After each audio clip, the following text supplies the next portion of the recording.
ಕಾರ್ಕಳದ Uchangi cricketers Bailur ಇದ್ರ ವತಿಯಿಂದ doctor B R Ambedkar ಅವರ 130ನೇ ಜನ್ಮದಿನಾಚರಣೆಯನ್ನು ಮಾರಿಯಮ್ಮ ಸಭಾಂಗಣದಲ್ಲಿ ಆಚರಿಸಲಾಯಿತು।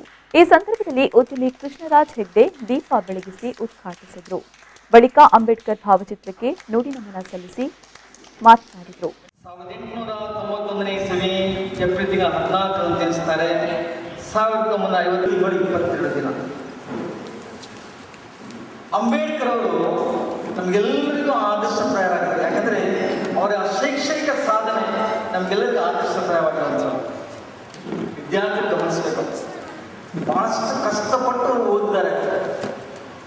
ಹಾಗಾಗಿ ಅವರು ಹೇಳಿದ್ರು ಪಡೋ ಪಡೋ ಪಡೋ ಕನತಕ್ ಪಡೋ ದುನಿಯಾ ಡರ್ತಕ್ ಪಡೋ ಅಂತ ಓದಬೇಕು ಓದಬೇಕು ಓದಬೇಕು, ಎಲ್ಲಿ ತನಕ ಓದಬೇಕಂದ್ರೆ ಇಡೀ ಜಗತ್ತೇ ಎದುರಿಸಿ ನಾವು ಓದಬೇಕು ಅಂತ ಅಂಬೇಡ್ಕರ್ ಅವರು ಹೇಳ್ತಾರೆ।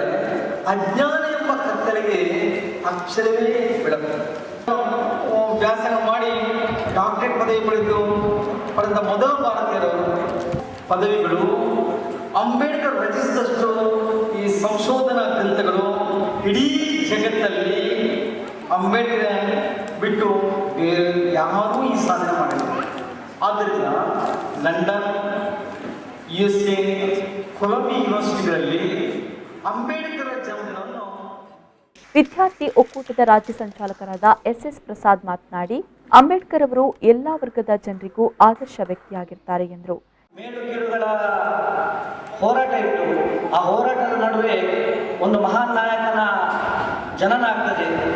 130 ವರ್ಷದ ಹಿಂದೆ ಜನನಾದಂತಹ ಅಂಬೇಡ್ಕರ್ ಅವರು ಸಣ್ಣದಿರುವಾಗಲೇ ವಿದ್ಯಾಭ್ಯಾಸವನ್ನು ಪಡಿಬೇಕೆನ್ನುವ ಹಂಬಲದೊಂದಿಗೆ ವಿದ್ಯಾಭ್ಯಾಸಕ್ಕೆ ಸೇರಿಕೊಳ್ತಾರೆ।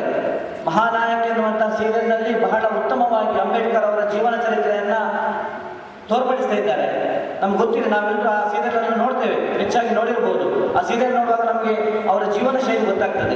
ವಿದ್ಯಾಭ್ಯಾಸವನ್ನು ಪಡಿಬೇಕಂತ ವಿದ್ಯಾಭ್ಯಾಸವನ್ನು ಪಡಿತಾರೆ, ಉನ್ನತ ವ್ಯಾಸಂಗವನ್ನು ಮಾಡ್ತಾರೆ। ಆ ಸಂದರ್ಭದಲ್ಲಿ ಪ್ರಥಮ ಡಾಕ್ಟರೇಟ್ ಅನ್ನು ಪಡೆಯುವಂತಹ ನಿಮ್ಮ ದಲಿತ ಸಮಾಜದ ವ್ಯಕ್ತಿ ಆದರೆ ಅದು ಡಾಕ್ಟರ್ ಅಂಬೇಡ್ಕರ್ ಅವರು। ಚರಿತ್ರೆಯನ್ನು ನಾವು ಅಳವಡಿಸಬೇಕು, ಅವರು ಮಾಡಿದಂತಹ ಸಾಧನೆಗಳಲ್ಲಿ ನಾವು ಕೂಡ ಅದನ್ನು ಪಾಲಿಸಬೇಕೆನ್ನುವ ಒಂದು ವಿಚಾರದಲ್ಲಿ ಈ ಒಂದು ಕಾರ್ಯಕ್ರಮವನ್ನು ಹಮ್ಮಿಕೊಳ್ತೇವೆ। ಶಾಂತಿಯನ್ನು ಹೊಂದಿದಂಥ ಧರ್ಮ ಇದೆ ಬೌದ್ಧ ಧರ್ಮ, ಅದಕ್ಕೆ ನಾನು ಕೊನೆಯ ಕ್ಷಣಗಳಲ್ಲಿ ನಾನು ಅದ್ರ ಜೊತೆ ಇರ್ತೇನೆ ಅಂತ ಹೇಳುತ್ತಾ ಅವರ ಹಿಂಭಾಗದಲ್ಲಿ ಎಲ್ಲರಿಗೂ ನೀವು ಯಾವುದೇ ಕಾರಣಕ್ಕೂ ನಮ್ಮ ನಂತರ ಮಾತನಾಡಿದ ಜಿಲ್ಲಾ ಪಂಚಾಯತ್ ಸದಸ್ಯ ಸುಮಿತ್ ಶೆಟ್ಟಿ, ಅಂಬೇಡ್ಕರ್ ಅವರು ಬಡ ಕುಟುಂಬದಲ್ಲಿ ಹುಟ್ಟಿ ಮಹಾನಾಯಕನಾಗಿ ಬೆಳೆದವರು ಎಂದರು। ಮಹಾರಾಷ್ಟ್ರದ ರತ್ನಗಿರಿಯಲ್ಲಿ 1891ರಲ್ಲಿ ಜನಿಸಿದರು, ಮುಂದುವರಿಸಿಕೊಂಡು ಹೋದರು। ಅವರು ವಿದ್ಯಾಭ್ಯಾಸನ ಮುಂದುವರಿಸಿ 1929ರಲ್ಲಿ ಮುಂಬಯಿಯಲ್ಲಿ ಅರ್ಥಶಾಸ್ತ್ರ ವಿಭಾಗವನ್ನು ಅಂದರೆ ಸ್ನಾತಕೋತ್ತರ ವಿಭಾಗದಲ್ಲಿ ಪ್ರಥಮ ಸ್ಥಾನವನ್ನು ಪಡೆದು ದೇಶಕ್ಕೆ ಒಂದು ಚಿನ್ನದ ಪದಕವನ್ನು ಅವರು ಗಳಿಸಿದರು। ಲಂಡನ್ ವಿಶ್ವವಿದ್ಯಾಲಯದಲ್ಲಿ ಅವರು PhD ಪದವಿಯನ್ನು ಪಡ್ಕೊಳ್ತಾರೆ, ಅದು ಡಾಕ್ಟರೇಟ್ ಪದವಿ। ಹಾಗಾಗಿ ಅವರು ವೃತ್ತಿಯಲ್ಲಿ ಡಾಕ್ಟರ್ ಅಂಬೇಡ್ಕರ್ ಅವರು ವೃತ್ತಿಯಲ್ಲಿ ವೈದ್ಯರಲ್ಲ, ಅವರು ಪಡೆದಂಥ ಪದವಿಗೆ ಕೊಟ್ಟಂಥ ಒಂದು ನಮ್ಮ ರಾಷ್ಟ್ರದ ಒಂದು ಬಿರುದು ಅಂತ ನಾನು ಹೇಳ್ಕೊಳ್ತೇನೆ, ಅದೇ ಡಾಕ್ಟರೇಟ್। ಹೆಚ್ಚಿನ ಒಂದು ಪ್ರಾಜೆಕ್ಟ್ ಕೊಡ್ತಿರಲಿಲ್ಲ, ಅವರ ತುಳಿತಕ್ಕೆ ನಾವು ಒಳಗಾಗಬೇಕಾಗಿತ್ತು।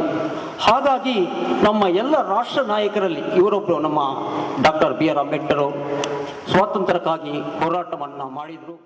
ಇದೇ ವೇಳೆ ಶ್ರೀಧರ್, ಅಣ್ಣಪ್ಪ ನಕ್ರೆ, ನಿರ್ಮಲಾ ರಾಣೆ, ಜಗದೀಶ್ ಪೂಜಾರಿ, ಶಾಲಿನಿ ರಾಣೆ ಮತ್ತಿತರರು ಉಪಸ್ಥಿತರಿದ್ದರು।